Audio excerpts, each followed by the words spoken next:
Welcome, and I hope you're all safe and healthy. Before we get started, I'd like to ask you to like and subscribe if you enjoy the videos that I make. It'll really help the channel grow.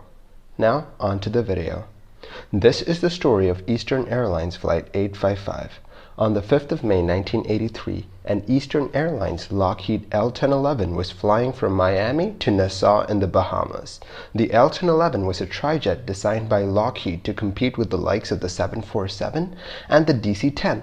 The plane was quite impressive for its time, with it even having autoland capabilities in the 1970s and 80s. On that fateful day, they were flying 162 passengers to the Bahamas. Prior to departure, the flight engineer walked around the plane looking to see if everything was okay. He saw nothing that concerned him. At 8:56 a.m., they took off from runway 27 right from Miami International Airport. This was going to be a short flight, with the flight being just 37 minutes long. The captain, Richard Boddy, was in the left-hand seat, and check captain Steve Thompson was in the right-hand seat. Flight engineer Dudley Barnes was at his station at the back of the cockpit.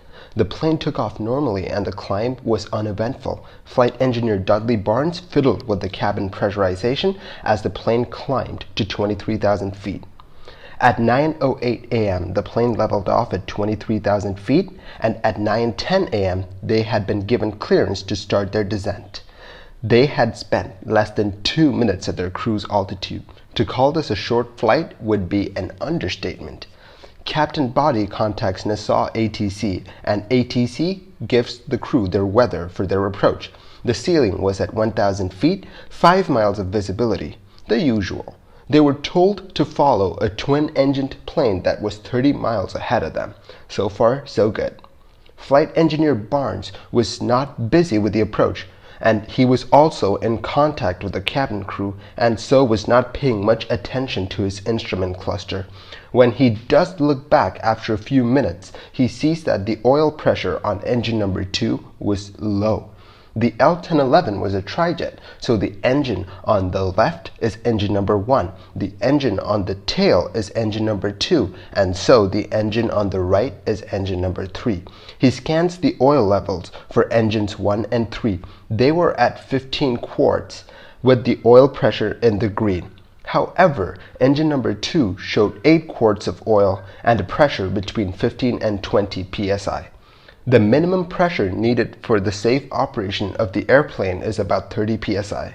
The flight engineer had never had any oil-related issues on the L-1011. He tells Captain Boddy, and the captain orders the shutdown of engine number 2. They were now at 12,300 feet, and Captain Boddy requested permission to return to Miami, fearing the worst. At this point, they were about 50 nautical miles from Nassau. It was certainly closer, but the weather at Nassau was getting worse, and Nassau did not have radar to guide the plane in, so if push came to shove, they'd lose valuable time and altitude getting the plane on the ground. At 9:15 a.m., the plane was cleared for a 180-degree turn to take it back to Miami. They were asked to hold 12,000 feet. Once in contact with Miami ARTCC, they were asked to climb to 20,000 feet.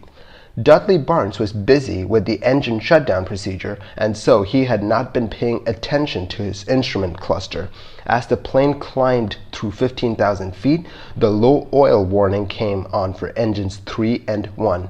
The engine oil levels were at 0. With the plane leveling off at 16,000 feet, the pilots radioed Miami ARTCC. They say, "We believe it to be faulty indications, since the chance of all 3 engines having 0 oil pressure and 0 quantity is almost nil." Flight engineer Dudley Barnes was talking to the folks on the ground at Eastern Airlines, trying to figure out if some electrical fault could affect the engine monitoring instruments in such a way as they were seeing. The captain thinks that the instruments are at fault, as the possibility of all 3 engines running out of oil at the same time is, quote, 1 in millions, end quote. Eastern Airlines technicians asked them to check the number 2 AC bus. The number 2 AC bus powered the oil indicators, and so if the bus was faulty, that would explain the weird readings. But the number 2 AC bus was working fine. At 9:28 and 20 seconds, engine number 3 failed. The crew came to the startling conclusion that the readings were real and that their engines were on the verge of failure. They were now 80 nautical miles from Miami, and they were in a slow descent. Miami ARTCC clears Flight 855 to descend to any altitude that they wanted to. They also cleared them in for a direct approach onto runway 27 left. Meanwhile, the crew were preparing for the worst. They were preparing the cabin for a possible ditching in the Atlantic. The crew were trying desperately to restart engine number 2, but no luck. Engine number 2 stayed dead. At 12,000 feet, things went from bad to worse. Engine number 1 had just died. They were now powerless in every sense of the word. With one engine running, they had been descending at about 600 feet per minute. Now, with no engines, that increased to about 1,600 feet per minute. It's 9:33 a.m. They were about 55 nautical miles from Miami. The flight engineer makes an announcement telling everyone that a ditching was imminent. All passengers brace. The news of the unfolding situation in the skies above Miami spread fast. The Coast Guard diverts a C-130 and scrambles a Falcon jet and a helicopter. They scrambled another Falcon jet and a helicopter to assist. The Air Force had a station nearby who scrambled a C-130 and a helicopter of their own. 6 ships in the area were also ready to provide assistance. Everyone was preparing for the worst. Captain Richard Boddy attempted to restart engine number 2. No luck. He then attempted to restart engine number 1 and 3. Still no luck. Captain Boddy decided to try a restart of engine number 2 a third time. If the plane was going to go down, he wasn't letting it go down without a fight. At 9:38 a.m. and 4,000 feet, on the third restart attempt of engine number 2, the engine roared to life. They were now 22 nautical miles out. They arrested the plane's descent at about 3,000 feet, and they coaxed the wounded bird up to 3,900 feet. The plane was barely flying on its one engine. The passengers were all braced till just before landing, and at 9:46 a.m., Eastern Airlines Flight 855 made it back to Miami. Upon landing, the tower informs the crew that they saw smoke coming from engine number 1. The captain pulls the fire suppression handle. Soon afterward, they say that they saw smoke coming from the third engine, and the captain pulls the fire suppression handle again. The plane could not taxi under its own power, and a tug was brought to taxi the plane to the gate. All on board had survived. The first thing that the investigators looked at was the decision of the pilots to head back to Miami. When engine number 2 failed, they were 30 nautical miles away from Nassau and 110 nautical miles away from Miami. At the time, engine number 1 and 3 were operating normally, and both the captain and the check captain were of the opinion that the plane could be safely flown to Miami without compromising on safety. The Elton 11 was able to fly safely with 2 engines. Moreover, the weather and the non-radar environment around Nassau might have added to the time to get the plane on the ground, so the crew were of the opinion that they'd be on the ground quicker if they were to return to Miami. Considering the information that the captain had at the time, the captain's assessment was correct and the crew could not be faulted for turning back to Miami. The flight engineer should have caught the low oil levels on engine number 2 before the warning light came on, but it's understandable why he wasn't able to monitor the oil levels of engines 1 and 3 prior to their flameout, as he was busy performing a shutdown on the number 2 engine. When all 3 gauges read 0 for the oil level, the crew was understandably confused. No L-1011 had been in this situation, and it seems almost improbable for all 3 engines to be running out of oil. Pilots are taught to trust their instruments, but we have talked about how corrupted data has sent planes astray on this channel before. So pilots are also taught to analyze information and validate data. That's exactly what the crew of Eastern Airlines Flight 855 did. They were concerned that their gauges were faulty, so the crew examined the electrical systems and made sure that what the gauges were telling them was in fact true. Also, the crew did not have a whole lot of time. It only took 5 to 6 minutes for the first sign of trouble to spiral into a full-blown crisis. Considering all of this, the crew did a marvelous job in dealing with the issues that they had. But what caused the engines to lose oil, leading to the accident in the first place? As it turns out, All three engines were being run without an O-ring on the master chip detecting magnetic probe.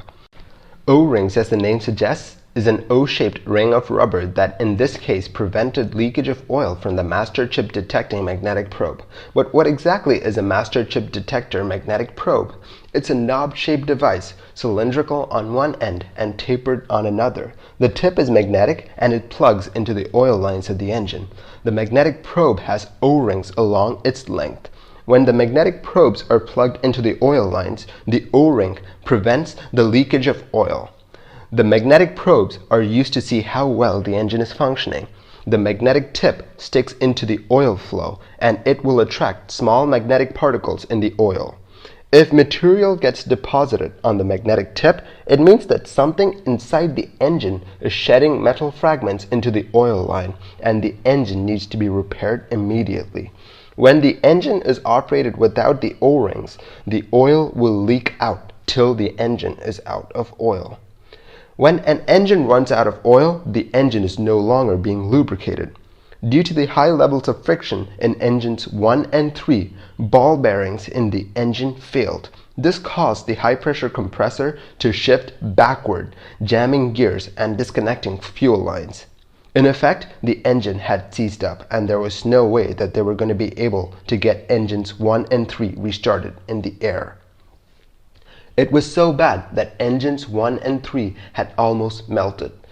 Engine number 2 did have some heat-related damage, but the engine was restartable as it was shut down and did not flame out like the other two engines.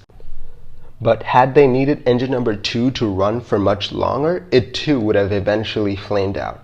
It was lucky that they were so close to Miami. Otherwise, this would have been a very different story. The engine was very close to shutting down when the plane landed. But the question still remains, why was the engine running without the O-rings? Mechanics had forgotten to replace it after a routine inspection of the magnetic tip. The steps to replace the master chip detector was detailed in work card number 7204. The work card is clear.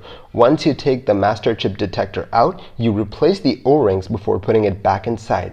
The repair was not done according to the work card, but they still had a chance to catch their mistake. Task number 5 on the work card was to run the engine for any potential leaks. But the mechanics were not sure how long to run the engine for. They had assumed that running the engine for 10 seconds would alert them to any oil leaks in the engine. But as it turns out, they needed to run the engine for at least 30 seconds for them to detect an oil leak. Now you had a maintenance crew that had forgotten to put O-rings on a critical component, thinking that the master chip detector already had the O-rings in place because that's what they're used to. The simple mistake would bring a plane full of passengers within minutes of crashing. For their handling of the emergency on Eastern Airlines Flight 855, Captain Boddy, Check Captain Thompson, and Flight Engineer Barnes was awarded the award for Outstanding Airmanship. Thank you for watching this episode of Mini Air Crash Investigation. If you like the videos that I make, do consider liking and subscribing. A big thank you to My Lost Airplane fan for letting me use his amazing videos on my video. I'll catch you guys next time.